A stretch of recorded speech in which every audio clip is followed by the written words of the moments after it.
Gold, trusted gold buyers. మీరు తాకట్టు పెట్టిన బంగారాన్ని విడిపించి ఈ రోజు ఉన్న మార్కెట్ ధరకు కొనబడను. సో అది I felt very happy.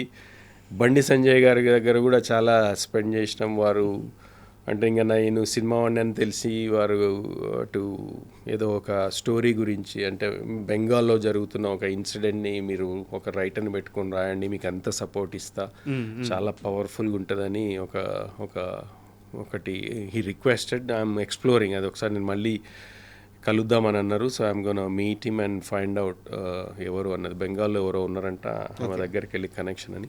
So వీళ్ళందరి దగ్గరికి, తర్వాత పొంగులేటి గారి దగ్గరికి వెళ్ళినాం, మహేష్ గారి దగ్గరికి వెళ్ళినాం, కోమటిరెడ్డి వెంకటరెడ్డి గారి దగ్గరికి వెళ్ళినాం. వీళ్ళందరూ మంచిగా రిసీవ్ చేసుకున్నారు and they all came for the wedding. So I was very happy నాకు ఆపర్చునిటీ దొరికినందుకు. తర్వాత రేవంత్ రెడ్డి గారు పెళ్ళైన తర్వాత, ఆయన పెళ్ళైన తర్వాత వచ్చినప్పుడు ఫోటోలు అది రిసెప్షన్కి వచ్చేది ఉండింది వారు, కానీ అప్పుడు ఢిల్లీలో సడన్గా ఏదో ప్రోగ్రామ్ ఉండి వెళ్ళిపోయినారు. మళ్ళీ నెక్స్ట్ డే కాల్ చేసి లేదు నేను ఇంటికి వస్తా అది అని అన్నారు. సో ఆ రోజు ఈవినింగ్ ఇంటికి వస్తే మేమందరం కలిసాం. చాలా మంచిగా ఒక 1 hour స్పెండ్ చేసిండు ఇంట్లో. తెలంగాణ ముచ్చట్లన్నీ ముచ్చట పెట్టుకుంటే ఇంకా ఆయన మాట్లాడే విధానం బాగుంటుంది కదా, జోకులు చేసుకుంటా. We spend good time. And కాసేపు ఈ పెళ్లి విషయం పక్కన పెడితే మీ కెరీర్ విషయానికి వస్తే కేవలం మీ కెరీర్ అనే కాదు సార్, మొత్తం మీరు కానీ మీ బావగారిది కానీ విజయ్ దేవరకొండ గారిది కానీ మొత్తం మీవందరినీ చూస్తే సినిమా వెనక మీరు పరిగెడుతున్నారు, బట్ సినిమా కూడా మీ వెనకే పరిగెడుతుంది. అవునా?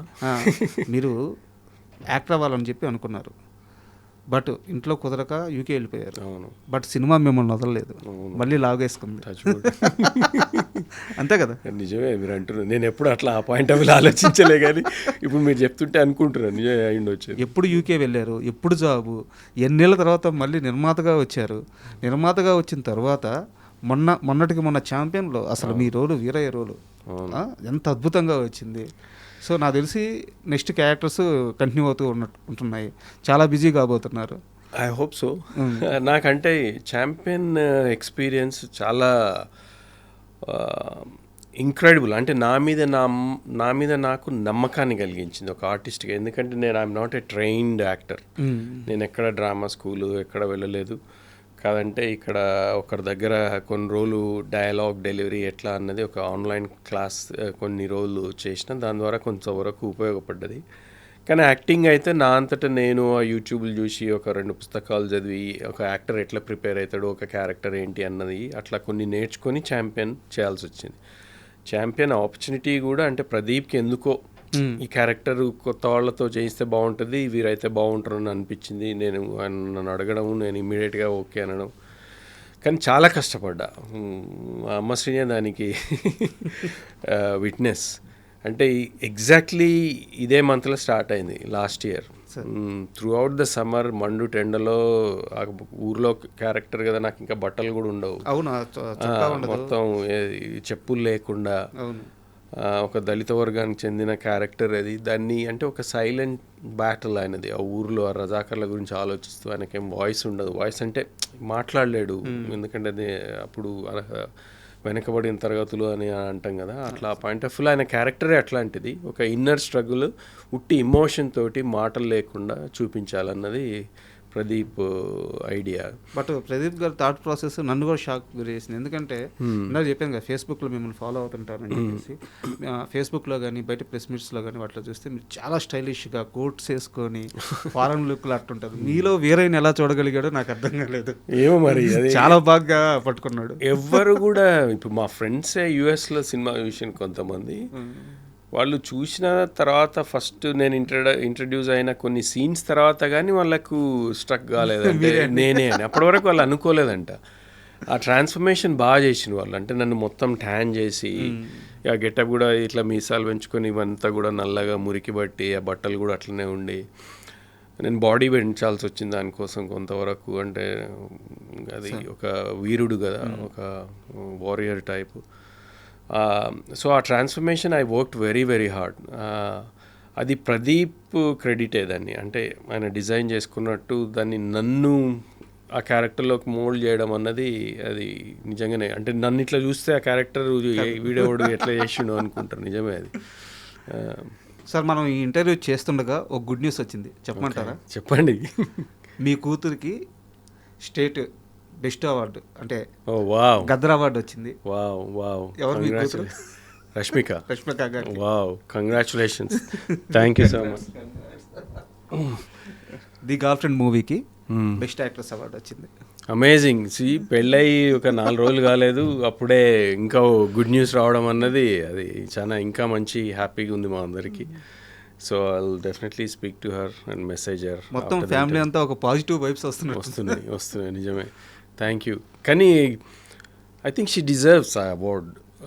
గర్ల్ ఫ్రెండ్లో ఆమె పర్ఫార్మెన్స్ చాలామంది మెచ్చుకున్నారు. అంటే అంత మెచ్యూర్డ్ పర్ఫార్మెన్స్, అంత యంగేజ్లో ఆమె చేయగలుగుతుంది అంటే she is extremely incredibly talented girl. So no wonder people are recognizing. And ఆ సినిమాకి అవార్డు రావడం మాకే కాదు, మొత్తం ఇండస్ట్రీ కూడా ఒక గుడ్ న్యూసే. So I congratulate not only Rashmika for the entire team of girl friend. Thank you. And sir, మ్యారేజ్కి సంబంధించి నా దగ్గర చాలా గాసిప్స్ ఉన్నాయి. గాసిప్సే అవి నిజాలు కావు, మీరే అంటున్నారు గాసిప్స్ అని. సో అదే వీటిల్లో ఏవి గాసిప్స్ ఏవి నిజం మీరే చెప్పాలి. అండ్ ఫస్ట్ ఆఫ్ ఆల్ నా దగ్గర కెన్ ఐ సే ప్రతిదానికి నో కామెంట్ లేదు, ఏదో ఒక సమాధానం కావాలి. అండ్ చాలామంది చెప్తున్నది ఏంటంటే మొత్తం ఈ పెళ్ళి ఈవెంట్స్ అన్నిటికి కలిపి ఒక 15 కోట్ల దాకా ఖర్చు పెట్టారు ఈ జంట అని చెప్పేసి చెప్తున్నారు. ఎంత అయిందో నాకు తెలియదు, నేను లెక్క అడగలేదు, ఇంకా ఛాన్స్ దొరకలేదు. We are so busy, just you know ప్రతిరోజు ఏదో ఒక ఈవెంట్లో అంత బిజీగా ఉన్నప్పుడు ఖర్చు గురించి ఎక్కడ వెనకైతే ఆడలేదు. ఎంత ఖర్చు అయిందన్నది నాకైతే తెలియదు. ఈ నెక్స్ట్ 2-3 డేస్లో మా సిస్టర్ దగ్గర పోయి అడిగితే ఒకసారి లెక్క చూసుకుంటే నాకు ఐడియా వస్తుందేమో. కానీ మీకే తెలుస్తుంది, అంటే ఒక గ్రాండ్ వెడ్డింగ్ అయితే అయ్యింది, ఖర్చుకు వెనకాడకుండా ఖర్చు పెట్టిండ్రు. అది ఎంత అయిందన్న నాకు ఐడియా లేదు. అండ్ ఖర్చు అనే ప్రస్తావన వచ్చింది కాబట్టి నాకు వేరే విషయం గుర్తొచ్చింది సార్. పెళ్ళైన తర్వాత సత్యనారాయణ వ్రతం కోసం వాళ్ళ ఊరు వెళ్ళారు కదా. ఊరు వెళ్ళిన తర్వాత అక్కడ స్కూల్లో పిల్లలకి ఇకపైన ఎవరైతే స్కూల్ టాప్ వస్తారో వాళ్ళందరికీ వాళ్ళ చదువులకు అయ్యే ప్రతి ఖర్చును నేను భరిస్తానని చెప్పి విజయ్ గారు ప్రామిస్ చేశారు.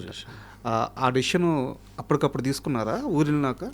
లేదు, ముందే ఐడియా ఉంది విజయ్కి. అంటే ఇట్లా చారిటీ వర్క్ చేయడం చాలా ఇష్టం ఫస్ట్ నుంచి కూడా. మీరు గమనించండి, మామూలు ఎర్లీ స్టేజ్ ఉన్నప్పటి నుంచి కూడా వాడు బర్త్డేకి ఐస్ క్రీమ్ బండి దగ్గర నుంచి చూస్తే కోవిడ్లో ఎవ్వడికి రాని idea he started Devarakonda Foundation ఆ రోజు.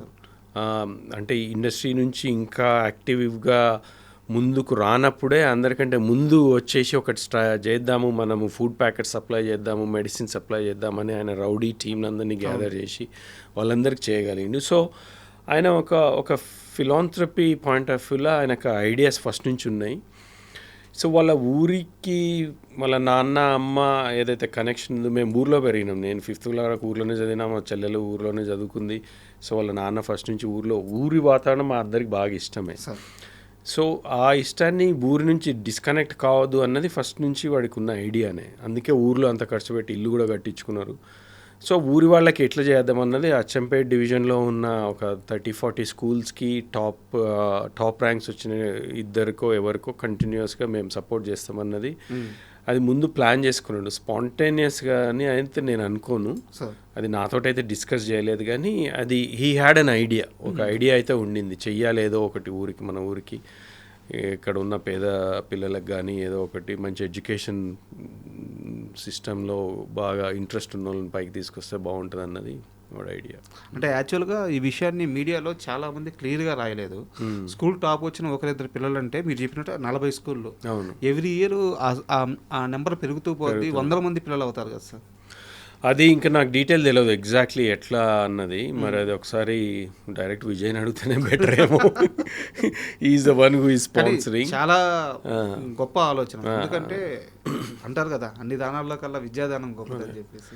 అది ఆ డీటెయిల్ తెలియదు, నిజమే. అది విద్యాదానం అంటే నాకు తెలియదు ఆ సపోర్ట్ సిస్టమ్ అని ఎట్లా ప్లాన్ చేసుకున్నారన్నది, వాళ్ళు ఎంత బడ్జెట్ క్రియేట్ చేసుకున్నారన్నది. కానీ అవన్నీ పక్కన పెడితే మీరు ఎంత సపోర్ట్ చేసినా కానీ ఒక టాపర్కి ఫైనాన్షియల్గా వెనకబడి ఉన్న వాళ్ళకి ఎంత హెల్ప్ చేసినా హెల్పే కదా. మంచిగా కదా.